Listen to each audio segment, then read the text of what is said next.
It's the Political Brown Kid, and I'm back again. Back again.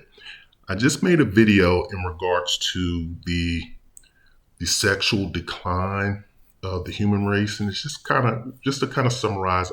If you guys have missed it, should be a couple of videos back. I just made it in early September, the first week of September, possibly, and it's just kind of talking about a lot of the, you know, perversions that we have seemed to kind of gravitate towards and have made really norms when it comes to human intimacy. Um, just kind of like certain acts that it seems like we're making intimacy and human intimacy more perverted in the forms of, violence, bringing chokings into the act, just kind of other degrading stuff like spitting. And it's not like something, to be honest with you, we're not forcing these acts on women. I don't think most men are. I think that this is mutually agreed upon stuff that people are engaging in. Like these songs these women want to talk about, which I think are the dumbest things, like even Jhené Aiko, whatever her name is. And all of these female singers want to talk about eating stuff like groceries and saying all of this foolish stuff. We don't need to know your business in the streets. When you have people doing these, and mind you, if this is, what you do behind your doors is kind of what you do behind your doors, but at the same time, when you have when people want to get into all these acrobatics and people start thinking that group activities should be normalized, that all of this type of behavior and all of these penetrative acts should be normalized or are normalized. And it's just a bad thing to do. And particularly, like I said, what's making it worse is that the women have accepted this.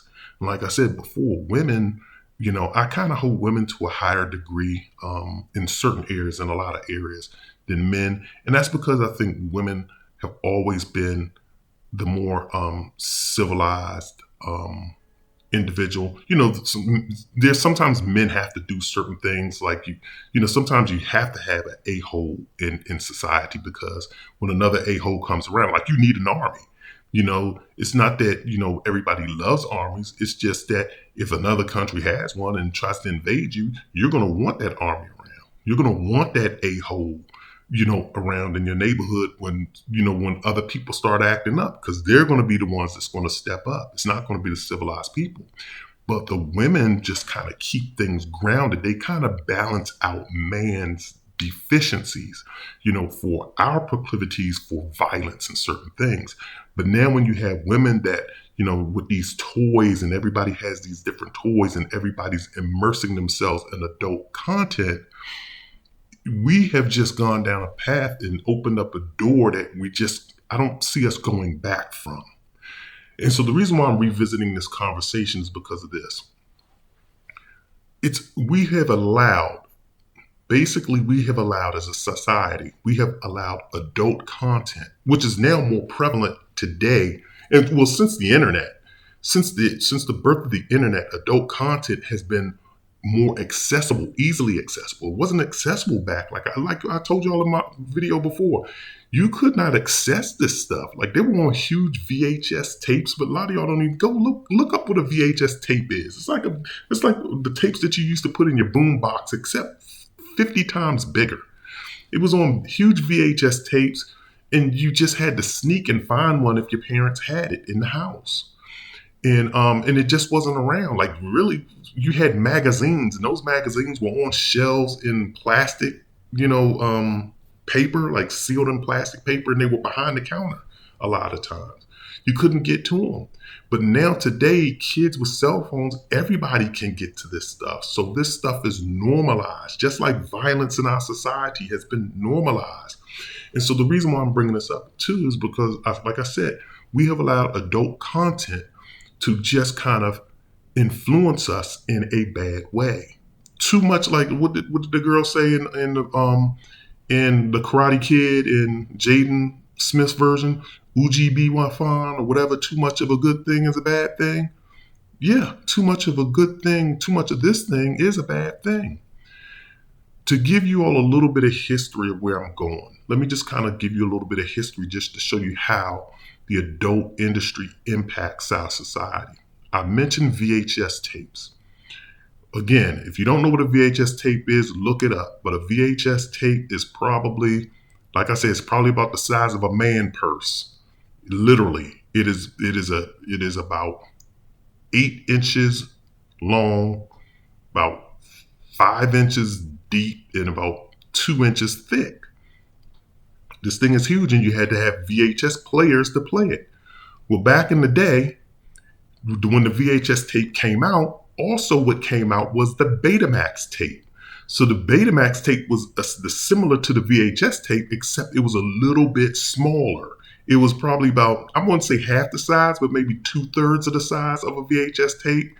And so basically, since they weren't both the same size, you couldn't play them in the same player. Like, you couldn't just like pop it. It's similar to kind of like not totally. It's kind of, you could look at it like a PS3 versus an Xbox. One is coded to play certain disc and one is coded to play another disc. You can't stick a PlayStation CD inside of an Xbox and vice versa and think it's going to work. The same thing with the VHS tapes, except it wasn't the coding that was the problem. It was the size of the tapes. They just didn't fit in one another.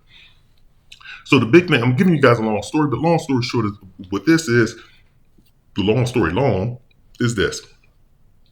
When the VHS and the Betamax tapes came out, people were like, well, which format is going to win? Because some of your families and friends have Betamax tapes, some people have VHS tapes.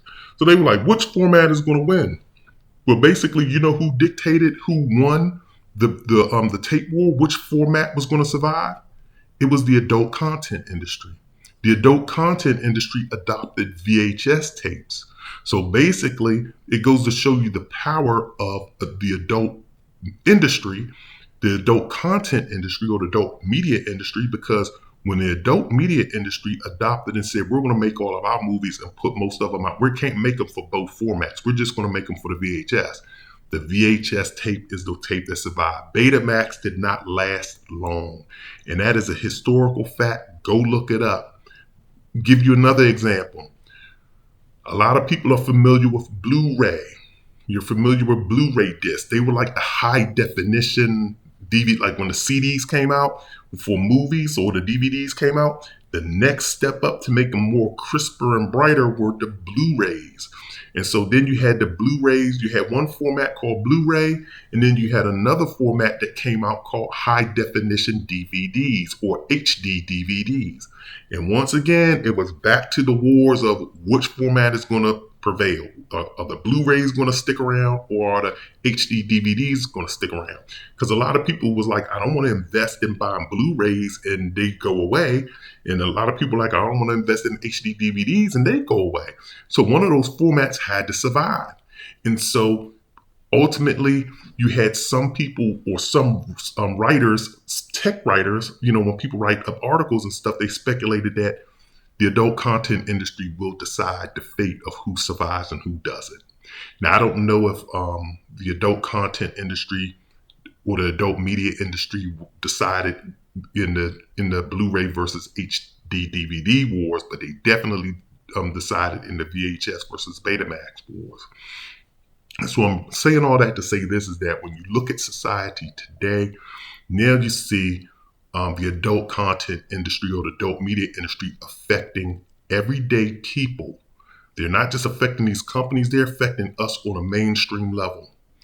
When everybody in the adult content industry had bushes, that means you had hair on your genitalia. When they had that back in the 60s and 70s, and even the 80s, I guess, people had bushes. The regular, common, everyday person had bushes. Now, because oral play, should I say, has become so prevalent that everyone wants to perform oral on each other and no one wants hair in their mouth, hair in their teeth or whatever. They saw the adult content industry say, hey, well, we're going to shave ourselves. Not just the females, it's the men too. And trust me, you guys, I'm not a prude. I watch this stuff too. So I'm in the same boat. So when I'm talking and lecturing, I'm lecturing to myself as well. You have to convince yourself as well that, you're part of the problem. So I'm in the same boat. I'm not excluding myself. But when you start seeing these people, you got guys now wanting to shave themselves clean shaven, everything, talking about the pillar and the stones, and above the pillar, and the females, everybody wants to be clean shaven. Everybody's performing all of these acts down there because they want people to perform in oral acts on them. But you think about this: if you are a believer in God, then you should have believed that God made you the way that He made you. He put hair down there for a reason, just like there's hair in your nose for a reason. It is to filter out germs. And that is what the hair, that's one of the reasons why that you have hair down in your pubic or your private region. It is one to filter out bacterial and viral infections that you could receive. But people want to shave it off because it's the cool thing to do, because everybody wants to be an adult star in their bedroom. Everybody wants to perform. Now you have women talking about, multiple guys at once and because they see this stuff and they see these acrobatics in movies and they want to do it. And it becomes normalized. And they're having guys probably pressure them into participating in this stuff as well. It has become a show. It hasn't become a show of love anymore. And I'm not saying that you can't have fun when you're in love, but no one's in love anymore. Everybody just wants to hook up and do perverted things to one another and then leave. No one even wants to look each other. Like I told y'all, no one, like I said, and I'm putting myself, I shouldn't get my personal business out there, but I think that, missionary looking each other in the face is a beautiful thing. It's a connection when you look at one person in the eye. I think it's horrific that somebody doesn't want to look at you in your face. They just want to turn around and get on their hands and knees and just face the wall and roll their eyes while you're behind them. It takes away from the personalness and the connection. But that's what we've resorted to. We've resorted to just thinking that this is just about fun. That all you're supposed to do is just get your pleasures off and just have fun. This is not about fun. It's about having a connect. Well, you're supposed to have fun too, but it's about a connection. And you can have connections in other ways. I'm telling you, you look at the behaviors that we've picked up from watching adult films. What we're doing to our bodies, the piercings, and why we're getting those piercings. It's for pleasure. It heightens the pleasure. We're not doing anything out of love or respect for ourselves. So that's why I'm making this follow-up part, just to kind of give you the history of how the adult content industry kind of controlled and dictates things. And also just to show you how it is now dictating what we do in our daily lives. If you listen to a lot of these, because now you see the adult content industry has really kind of affected these, the entertainers. Particularly, I'm talking about our Black entertainers. Man, I hit rap, and not just rap, but R&B. Rap and R&B. R&B, and I'm going to do another video on that, on how R&B has just gone to hell. The R&B died a long time ago. And I'm going to do a whole video on that. Matter of fact, it just popped into my head to do that. Because I've been talking about that offline, but I definitely need to do a video on that. But the adult content industry has affected us. We need to kind of get back. And this is also another point that I want to make. If you look at it too, when you look at the adult content, now they're making artificial dolls that basically, if you've seen the movie Cherry 3000, that's what we're going to wind up being. The movie Cherry 3000, where people went to nightclubs, and before they got together, they were signing contracts and had negotiations on what they were going to do in the bedroom and what they weren't going to do. But most people had a doll. Most people had a living, breathing doll that was it was basically AI. It was a living, breathing doll, or I shouldn't say living, breathing, but it was a doll that looked very much human. And his doll broke, and his whole quest was to go find a new doll. And that's what we're going to become, because these toys have gotten very real. They got toys for men, the toys for women. Men cannot keep up with those toys. So women have become desensitized to having a man with them. And, the pleasure, we don't really even satisfy a woman anymore. Some men can't even get satisfied by a woman from penetrating a woman.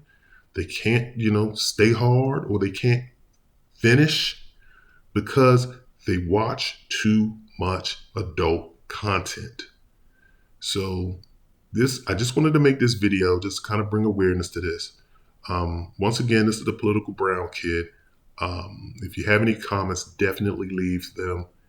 Also, please hit the like and subscribe button. And everybody, play safe, be well, and definitely try to change some of your behaviors if you're into this stuff. You have to wean your way out of it. There's help, just like you have mental health help.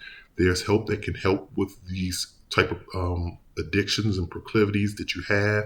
But your first step is to just stop watching it and start getting back more in tune with, just the feel of being with another human. And that goes for both men and women. So once again, this is the Political Brown Kid. Take care.